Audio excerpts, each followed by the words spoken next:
ಸರ್ಕಾರದ ವಿರುದ್ಧ ಹಾಗೂ ನಾಗಮೋಹನ್ ದಾಸ್ ವರದಿ ತಿರಸ್ಕರಿಸಬೇಕೆಂದು ಆಗ್ರಹಿಸಿ ಮಾರ್ಚ್ 25ರಂದು ಬೆಂಗಳೂರಿನಲ್ಲಿ ಪ್ರತಿಭಟನೆ ಮಾಡಲು ತೀರ್ಮಾನಿಸಲಾಗಿದೆ ಎಂದು ಬಲಗೈ ಜಾತಿಗಳ ಒಕ್ಕೂಟದ ಅಮರಿಯಪ್ಪ ಹಳ್ಳಿ ಹೇಳಿದರು.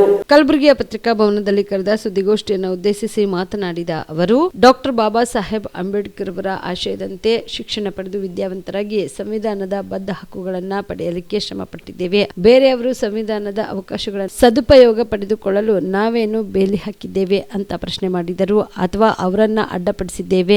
ನಾಗಮೋಹನ್ ದಾಸ್ ಅವರು ಇದಕ್ಕೆ ಉತ್ತರಿಸಬೇಕು. ಈ ಹಿನ್ನೆಲೆಯಲ್ಲಿ ಬೆಂಗಳೂರಿನಲ್ಲಿ ಮಾರ್ಚ್ 25ರಂದು ಸರ್ಕಾರದ ವಿರುದ್ಧ ಹಾಗೂ ನಾಗಮೋಹನ್ ದಾಸ್ ವರದಿ ತಿರಸ್ಕರಿಸಬೇಕೆಂದು ಆಗ್ರಹಿಸಿ ಪ್ರತಿಭಟನೆ ಹಮ್ಮಿಕೊಳ್ಳಲು ತೀರ್ಮಾನಿಸಲಾಗಿದೆ. ಇನ್ನು ಈ ಪ್ರತಿಭಟನೆಗೆ ಕಲಬುರಗಿಯಿಂದ 5,000 ಜನ ಹೋಗುವ ನಿರೀಕ್ಷೆ ಇದೆ ಎಂದರು. ಮಾತಾಡ್ದಂಗೆ 25ನೇ ತಾರೀಕು ದೊಡ್ಡ ಪ್ರಮಾಣದಾಗ ಒಂದು ರ್ಯಾಲಿ ಮಾಡಲಾಗ್ತದೆ. ಅದಕ್ಕೆ ಕಾರಣ ಏನು ಅಂತಂದರೆ, ಈಗಾಗಲೇ ತಮಗೆಲ್ಲರಿಗೂ ಗೊತ್ತಿದ್ದಂಗೆ ಒಳ ಮೀಸಲಾತಿ ಜಾರಿಗೆ ಬಂತು. ಡಿಸೆಂಬರ್ನಾಗ ಇದು ಎಲ್ಲಿ ವಿಧಾನಸೌಧದಾಗ ಅಂಗೀಕಾರ ಆಯಿತು, ಕ್ಯಾಬಿನೆಟ್ನಾಗ ಆಯಿತು, ರಾಜ್ಯಪಾಲನ ಅಂಕಿತನ ಆಯಿತು. ಈಗಾಗಲೇ ರಿಸರ್ವೇಷನ್ ಒಳ ಮೀಸಲಾತಿ ಅಂಗೀಕಾರ ಆಗಿ ಆದಮೇಲೆ ನಮಗೆ ಪ್ರಾರಂಭ ಆಗಿರೋದು ಏನು ಅಂತಂತಂದ್ರೆ, ರೋಸ್ಟರ್ ಬಿಂದುವಿನಲ್ಲಿ ದೊಡ್ಡ ಆತಂಕ ಶುರುವಾಗಿಬಿಟ್ಟದು. ಅದು ಸರ್ಕಾರಕ್ಕೆ ಗೊತ್ತಿತ್ತೋ ಗೊತ್ತಿಲ್ಲೋ ಗೊತ್ತಿಲ್ಲ, ಆದರೆ ರೋಸ್ಟರ್ ಬಿಂದು ಯಾವ ರೀತಿ ಕೂಡಿಸ್ಬೇಕು ಅಂತಕ್ಕಂಥದ್ದು ತಮ್ಮೆಲ್ಲರಿಗೂ ಗೊತ್ತಿದ್ದಂಗೆ ಮೊದಲು ಡಾಕ್ಟರ್ ಬಾಬಾ ಸಾಹೇಬ್ ಅಂಬೇಡ್ಕರ್ 1956ಕ್ಕೆ ಈ ರಿಸರ್ವೇಷನ್ ಜಾರಿಗೆ ಬಂದ ಮೇಲೆ ಸುಮಾರು 4-5 ಜಾತಿಗಳು ಅಷ್ಟೇ ರಿಸರ್ವೇಷನ್ದಾಗಿದ್ದು. ಬರ್ತಾ ಬರ್ತಾ 101 ಜಾತಿಗಳು ಯಾರ್ಯಾರು ಅಸ್ಪೃಶ್ಯತೆಗೆ ಸಂಬಂಧಪಟ್ಟರೆ 101 ಜಾತಿಗಳಾದವು.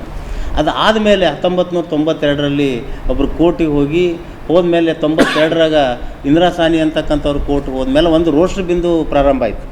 ರೋಸ್ಟರ್ ಬಿಂದು ಅಂತಂದ್ರೆ 100 ಪೋಸ್ಟ್ಗಳಿದ್ದಾಗ 33 ಸೈಕಲ್ ಮಾಡಿ, ಒಂದು SC ಇರಬೇಕು, ST ಇರಬೇಕು, ಬ್ಯಾಕ್ವರ್ಡ್ ಇರಬೇಕು, BCA ಜನರಲ್ ಹಿಂಗಿರಬೇಕು ಅಂತಕ್ಕಂಥದ್ದು ಒಂದು ರೋಸ್ಟರ್ ಬಿಂದು ಪ್ರಾರಂಭ ಆಯಿತು. ಆ ರೋಸ್ಟರ್ ಬಿಂದು ಪ್ರಕಾರ ಅಪಾಯಿಂಟ್ಮೆಂಟ್ಗಳು ಆಗ್ತಿದ್ವು ನಮಗೆಲ್ಲರಿಗೆ. ಅಲ್ಲಿ 15% ಮೀಸಲಾತಿ ಇತ್ತು. 15% ಮೀಸಲಾತಿ 101 ಜಾತಿಗಳಿಗೆ ಸಿಗ್ತಿದ್ವು ಈ ರೋಸ್ಟರ್ ಬಿಂದು ಪ್ರಕಾರ. ಈಗ ಮೊನ್ನೆ ಒಳ ಮೀಸಲಾತಿ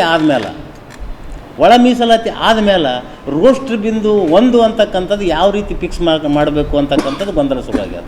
ಸಮಾನಾಂತರ ಬಿಂದು ನಾವು 1 ಅನ್ನೋದು SC ಏನಿತ್ತು, 101 ಜಾತಿದವ್ರು ಅದಕ್ಕೆ ಕಾಂಪಿಟೇಷನ್ ಮಾಡ್ತಿದ್ದೀವಿ. ಈಗೇನಾಗ್ಬಿಟ್ಟದಂದ್ರೆ ABC ಮಾಡಿದ್ಮೇಲೆ ಆ ಡೈರೆಕ್ಟ್ ಅದು ಹೇಗೆ ಹೋಗ್ತಕ್ಕಂಥದ್ದು ಪ್ರಾರಂಭ ಆಗ್ಯದ. ಅಂದ್ರೆ ಮಾದಿಗ ಸಂಬಂಧಿತ ಜಾತಿಗಳಿಗೆ ಹೋಗ್ತಕ್ಕಂಥದ್ದು 10 ಪೋಸ್ಟ್ ಇದ್ದು 8 ಪೋಸ್ಟ್ ಇದ್ದು ಅಂತಂದ್ರೆ ಸಂಪೂರ್ಣ ಅವರಿಗೆ ಹೋಗ್ತಕ್ಕಂಥದ್ದು. ಇಲ್ಲಿ ರೋಸ್ಟರ್ ಬಿಂದು ಈಗೇನು ಪ್ರಾರಂಭ ಆಗ್ಯದ ಅಂದ್ರೆ 1-7 ಇದ್ದದ್ದು 1, 9, 14, 21 ಹಿಂಗೆ ರೋಸ್ಟರ್ ಬಿಂದು ಫಿಕ್ಸ್ ಮಾಡ್ಯಾರ. 33 ಇದ್ದದ್ದು 36ಕ್ಕೆ ಚೇಂಜ್ ಮಾಡ್ಯಾರ ಸರ್ಕಾರ. ಇದು ನಮ್ಗೆ ಸಮಂಜಸವಿಲ್ಲ. ನಾವೇನು ಕೇಳಕತ್ತೀವಿ, ಒಳ ಮೀಸಲಾತಿ ಮಾಡಿರಿ, 6, 5 ಮಾಡಿರಿ, ಅದಕ್ಕೆ ನಮ್ದು ಯಾರ್ದು ತಕರಾರಿಲ್ಲ. ಆದ್ರೆ 6ಕ್ಕೆ ಎಷ್ಟು ಜನ, ಎಕ್ಕೆ ಎಷ್ಟು ಪೋಸ್ಟ್ಗಳು ಕೊಡಬೇಕು, ಬಿಗೆ ಎಷ್ಟು ಪೋಸ್ಟ್ಗಳು ಕೊಡಬೇಕು, ಸಿಗೆ ಎಷ್ಟು ಪೋಸ್ಟ್ಗಳು ಕೊಡಬೇಕು, ಅದ್ರ ಪ್ರಕಾರನೇ ನೀವು ಕೊಟ್ಟರೆ ನಮ್ದು ಏನೂ ತಕರಾರಿಲ್ಲ.